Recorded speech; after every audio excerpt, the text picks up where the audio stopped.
har'a keessummaa magaalaa keenya kana boqonnaadhaaf dhufee arganne waliin mariidhaaf teenyee jirra.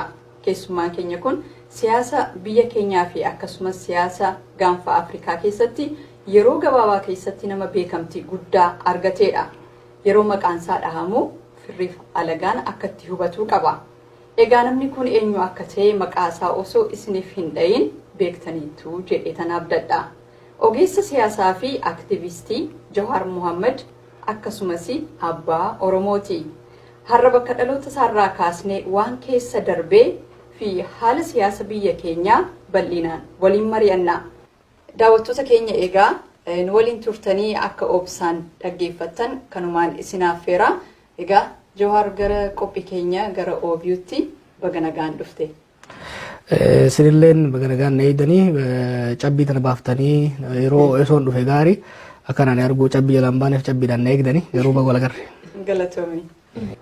Obbo Jawhar anis baay'een gammadaarra isin arguu kootii fi nu kabajanii as dhufuu keessaniif baay'ee isin galateeffanna. Baroota murtaa'e keessatti haala uummata keenya akka jijjiiramuu fi gumaacha hedduu gootee kunis ija godhatee bu'aasaas argaa jirra. Baay'ee sitti boonnaa baay'ee si jaallannaa. As jiraachuu keetiif dhugaa baay'een gammada. Amma yeroo baay'ee miidiyaa irratti waan hedduu gaafatamteetta. Nu immoo xinnoo akka addaa goona jennee jalqaba waa'ee keerraa jalqabna. Gaaffiin kun jalqaba Jawhar eessatti dhalatee ijoollummaan isaa maal fakkaata ture kan jedhu. Ergan dhaqee waan inni hubadhee jira. Duraan dhumuu gatte waan inni dhadheefaa jechuun naannoo tilaadhe sanitti hin beekan ture. Amma hoggan hubadhee hati hoggaa da'uuf deemu gara warra isiitti deemte naannoo Diimaa jedhamu naannoo magaalaa Jinnii jedhamutti hin dhaladhe.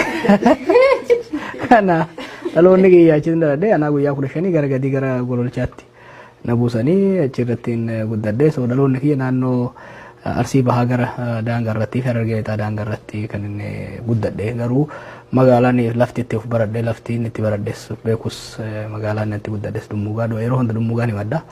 Haa taatu haatti amma hoggaan galuu Jinniitti akkan dhaladhetti manaatti yaafata tunne jechuudha. Maqaadhuma magaalaa Jinnii jedhamu jira jechuudha? Magaalaa Hojjaa Duree jedhamti. Magaalaa Dafinooti. Haa taatu garuu maqaan isii Kadur jedhan osoo gabayaan achi hin dhaabatiin Jinnii jedhamti. Egaa anis akkuma kana baay'ee si galateeffadha. OB keenya irratti argamtee kabaja nuuf kennitee dhufuu keetiif guddaan si galateeffadha. Akkuma kanas baay'een sitti boona. Saba keenyaaf geeddarumsa baay'ee agarsiistee kan biyya lafaa guutummaa dhugaasii ba'udha. So baay'een sitti gammada. Ammayyuu jabaadhu. Achumaan immoo rabbiin isin kadhadha. Gaaffiin si qabu bara ijoollummaa kee keessatti gaafa elementarii mee jenna.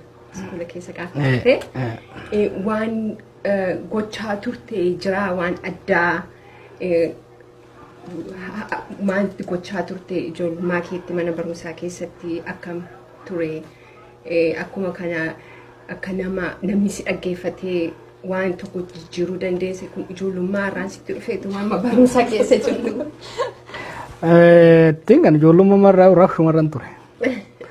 Gaafani mana barnootaa tures ijoollee gurmeessuu uummata kakaasuu naannoon keenya naannoo lola sana waan tureef keessattuu yeroo elementarii turre ijoollee gurmeessuudhaan buna mootummaa tokko ture buna mootummaa san guurree kuntaala 10 kan guurru taate 9 mootummaa galchinee 10 ofii fudhannee mana barnootaa sanitti kitaaba ittiin bituu wantoota mana barnootaa barbaachisan guutuu irratti ittiin deemaa turre.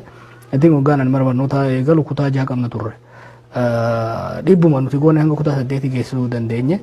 Booda sochiin naannoon sunis naannoo siyaasaa waan tureef bilchaataa hoggaa deemu. Kutaan nu bansiifne sunillee cufame anis mana barnootaa sana irraa ari'ame. Agar ani beekutti ijoollummaa irraas kaasee barnootatti cimaan ture. Akka amma kana osoo hin dulloomin barnoota cimaan ture yeroo sanii. Barnootatti cimaadha garuu sochii hawaasaatti amma biyya alaa kanatti magaalaan Oromoon jirtu ani hin dhaqin hin jiru. Yeroo ijoollee ta'e amma hoggaan dhaquun achiin hoggaa Harargee irraa kaanee deemnuu yaadadhe. Naannoo keenya san gara ganda qabalee 20tu jira. Gandi ani miilaan hin dhaqin hin jiru yeroo san. Ganda hunda miilaan dhaqeetiin gurmeessan ture nan kakaasan ture gurbaa diimaa barataa sannaan jedhan yeroo sanii ganda keessan deeman ture walgahii hoggaa nu yaamne namni baay'ee gala amma deengadda hoggaan achi dhaqu qe'ee keenya hoggaan dhaqu waan ijoollummaa sanii yaadadhe uummata yaabnaa ummanni ganda gandaan sangaa tokko tokko nuu kenna ture mana barnootaa akka fooyyessinuuf kanaaf ijoollummaan kiyya haala saniin ture erga guddadhe sanumaan xiqqoo gal'isee addunyaa irratti ittiin deeme malee waan addunyaa irratti hojjedhe kana irra caalaa ijoollummaatti qe'ee keenyatti ni gale. Ganda keessan akkuma kanaan dura argitetti moo geeddarameera? Geeddaramsi jira karaan ni jira. Gaafa nan ijoollee mana barnoota sadii qofa ture aanaa san guutuu jechuun naannoo dhummuugaa sanirra amma manneen barnoota baay'ee jira. Gaafa nan guddadhu laga hedduu jira amma layin hin jiru layin gogee jira. Namni baay'atee jira. Gaafa ani achi deemu eerpoortiin keenya jal'aa baharreef gaangee ture. Amma konkolaataan ni seena.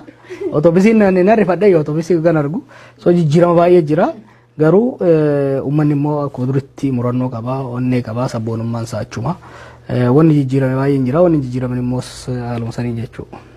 Baay'ee gaarii Jawaar gaa baga nagaan gara Minisootaa mana kee lammaffaatti dhuftee siin jenna. Amma garuma magaalaa jalqabatti dhalatte waa'ee magaalaa kee nutti himte malee maatii keessa Jawaar mucaa meeqaffaati obbo laafaa qaba amma namni alatti Jawaar gaafa jedhamu dhageenya miti Jawaar nama abbaa qabu haadha qabu obbo laafaa qabudha mee ati mucaa meeqaffaadha nutti himi. Eentu lakkaa'iste abbaan kiyya sooruu malee hin lakkoofne haadha kiyyaaf I think nama shanaffaadha nama torba deesse. Nama shanaffaadha garuu haawwan hedduu qabna akkasumas obboleeyyan haawwan hedduun qaba gaafa naasii galu amma eerpoortii nama baay'ee dhufe yaadadhu ijoollee keenya biratti waan hin guddatiniif nama tokko lama malee baay'ee isaanii yaadadhu hundi isaanii dhufanii obboleettii kiyyaasni boodarra natti kolfoo gammaa ijoollee wajji deemne atillee obboleettii yaamman jaan nama hedduudha. I think warra dhufe keessa hedduu isaanii hin beeku obboleeyyan kiyya ta'uu isaanii kanaaf nama baay'ee gara jidduu irratti argama.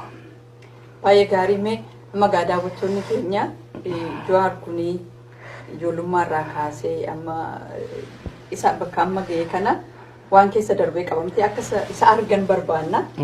Mana barumsaa keessa yeroo ture ijoollee yeroo sanas nan ijaaraa ture. Waan adda addaa keessa qooda fudhataa turte. Yeroo gara biyya deemte sanatti illee waanan argaan ture ilaalaan ture oduu OMN irratti darbu. Walaloo fa'aa akka ati barreessaa turte yeroo sana walaloo tokko akka saampileetti isa dhiyeessan tokko ijoollee durbaa hin heerumsiisinaa akka mana barumsaa fa'aa deeman waan jedhu tokko barreessee nuu kenneedha. Yeroodhuma sana mirga dubartootaa falmaa turte jechuudha. Amma immoo obbolaa baay'ees waan qabduuf innis impaaktii qabaachuu danda'a. Mee mana barumsaarraa immoo na aari'anii jette yeroo amma nutti himte. Maaliif bara sana aari'amte mee? Raafii haasoftuun barbaada. Tinka dubartoota irraa hoggaa kaane ijoollummaa irraa kaasee haati teenyas akka walleen keenyas waan mataa keessa nu kaa'an ture. Dubartii hin mil'atinaa jedhan jechuun fakkeenyaaf dubartii ergachuun haamtuu dubbachuun obboleettii teessaa taatu ollaa isaa taatu wanni kun mataa keenya keessa ture. Tokko sani lammaffaa mana barnootaa hoggaan seenu yaadda gara ijoollee 70 turre daree tokko keessa. Waggaan dhumuu deemu walakkaan hir'ataniiru dubartoonni walumaa qixa turre waggaa eegallu.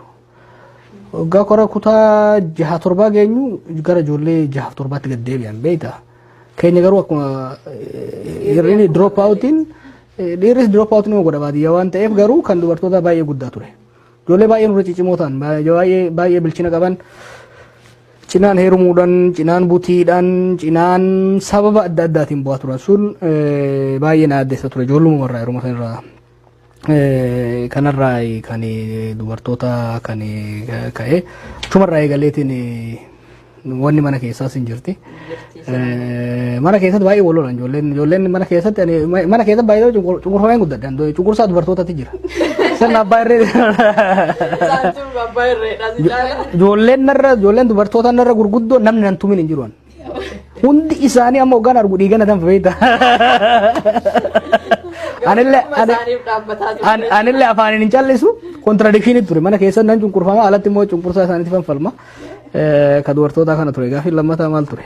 Gaaffii lammaffaa mana barumsaa irraa nan ari'ame. Waan hin ari'ameef moo? Ana biyyattiin gala mangistiin wal lolchiifta. Wanta gaafa sana si barsiisaa turan yeroo deebite argiteetta? Argeera mana barnootaa agartee sochii guddaa kaafne naannoo sanitti.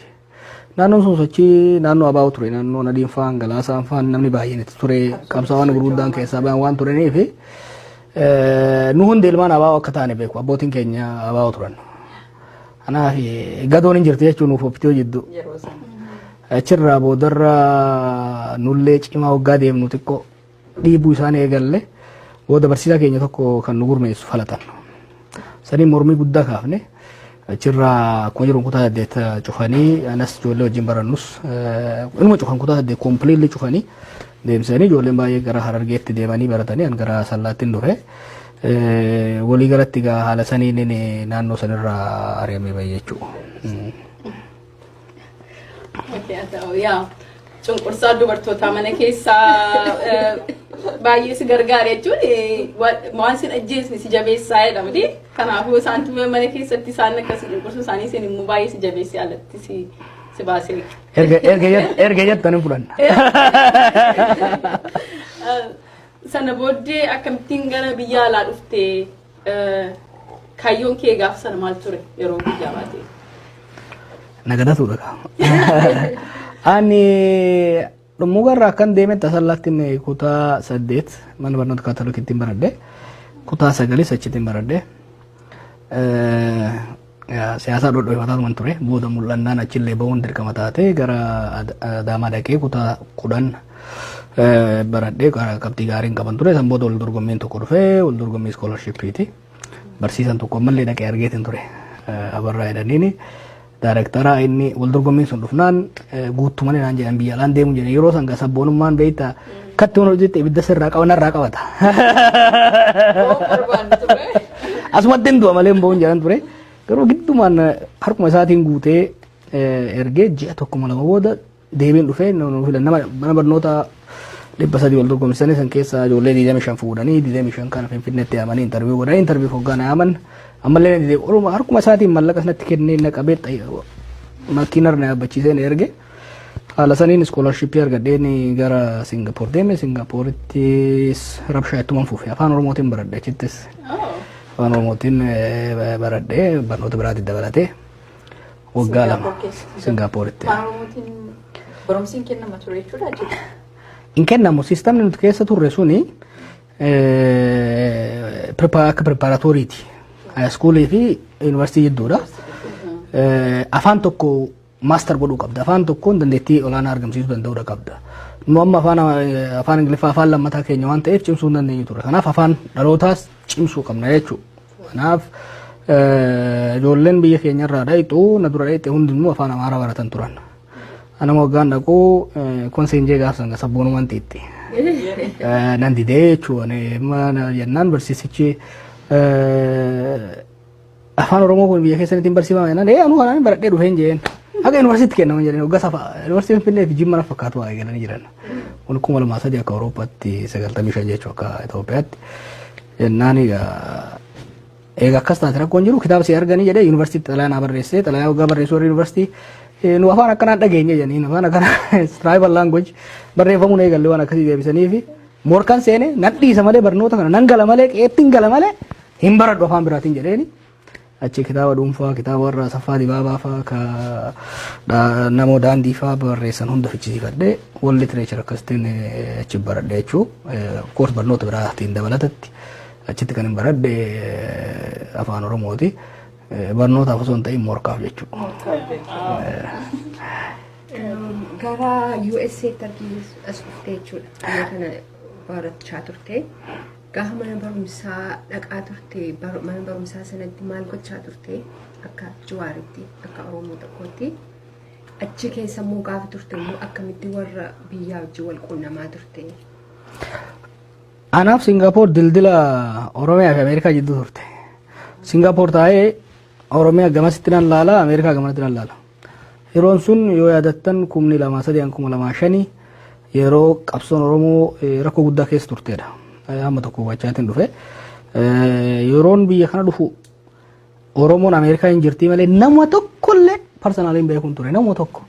Kanaaf Stanford hoggaan dhufe University hoggaan dhufe emailii yeroo san email distribution jira emailiin namni Oromoo Kaalifoorniyaa jirtan jedhee barreessinaan Bomotinii fi Darajee Daadhii tokko qunnamanii isaan wajjin ol barannee ji'a lama keessatti waa'ee waldaa dargaggoota Oromoo walitti hidhuu irratti hojii eegallee emailli sun Ameerikaas Minisootaas na fide Torontoos bakka adda addaa deemnee asitti waa'ee aktivitii daasporaa achirraa hin eegale.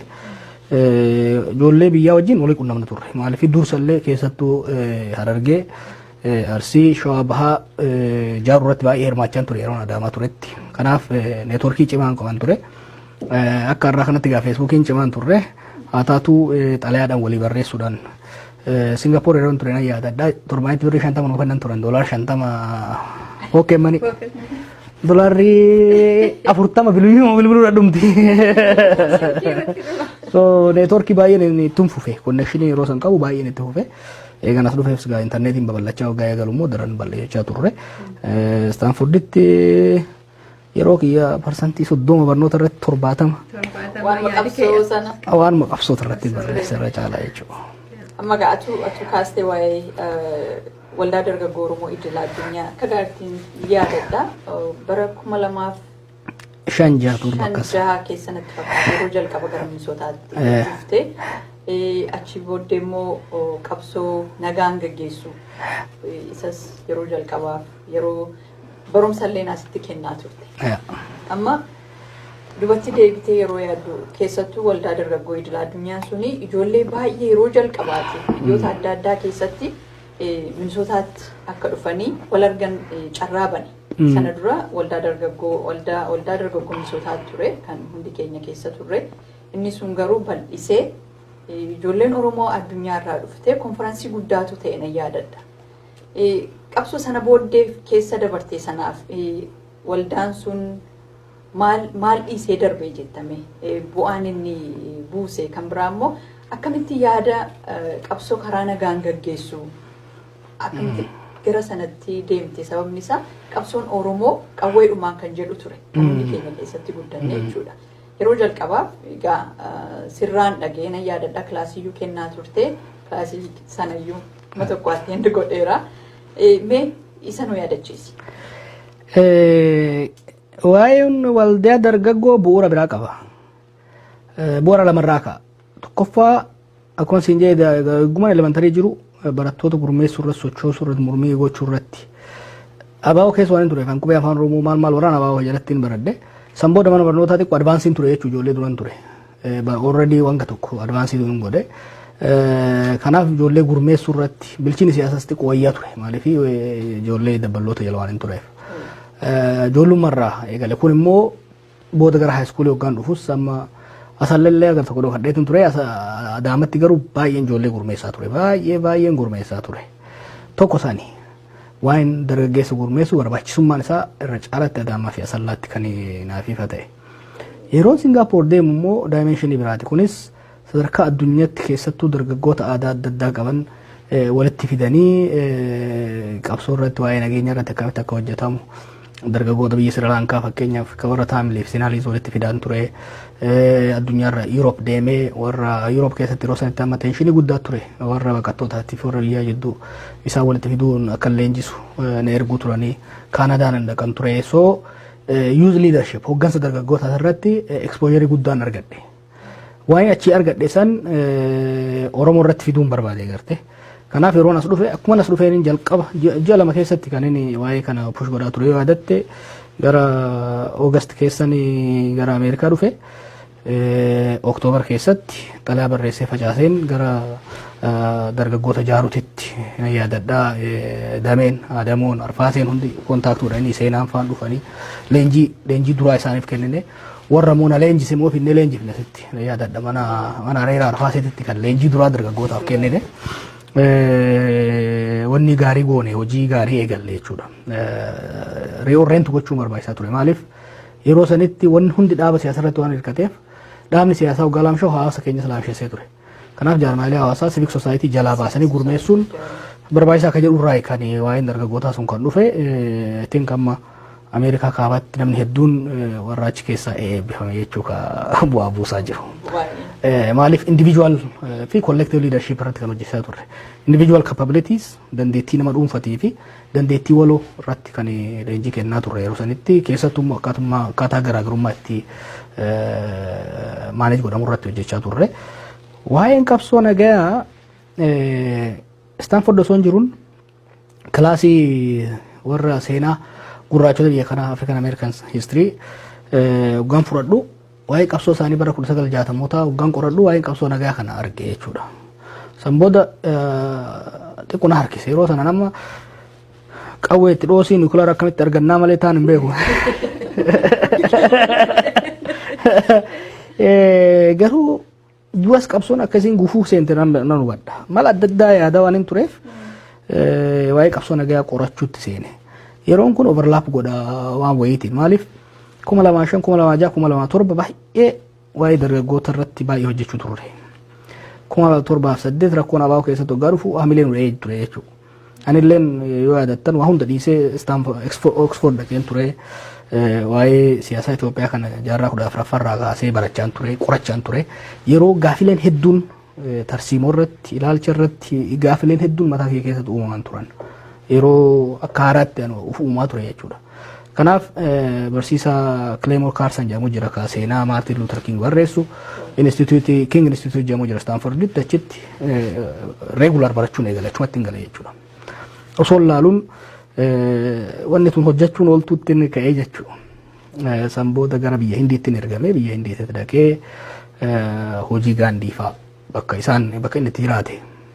Garee fudhadhee deemee garee ijoollee hedduu fudhadhee deemee achittillee qorannaa godhee hoggaan yuunivarsiitii fixu immoo gara Washington DC deeme International Center on Non-Violent Resistance kan jedhamu jira kan waan kanarra specialize godhu kan Gene Sharp faan itti hirmaatan kan hayyoonni qabsoo nagaa irratti addunyaa irratti beekaman hundi amma kan hojjetan researchii cutting edge research kan hojjetan achitti akka interneetitti fi akka research assistantittiin seene achitti gaa seenaa qabsoo kanaa qofa osoo hin tahin teknoolojii haaraa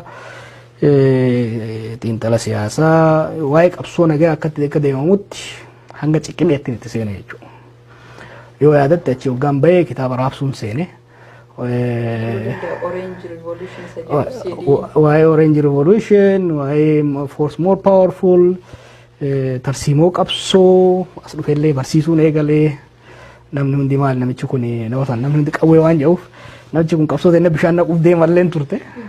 Akkasiin qabsoo nagaa keessa seene baay'een qoradhe almost 2009 hanga 2012tti waa barreessuu cinatti wanni baay'een baradhe fi qoradhe kana yeroo Arab Spring immoo sochii warra Arabaa dhufu ijoollee sanii sama tokko leenjisuu irratti xiinxala kennuu irratti baay'een hirmaadhe waa baay'een irraa baradhe jechuudha. Warra Eastern European Rice warra Color Revolution hojjetan irraas waa baay'een baradhe haala saniin abbaa qawweetirra gara abbaa nagaatti deebine.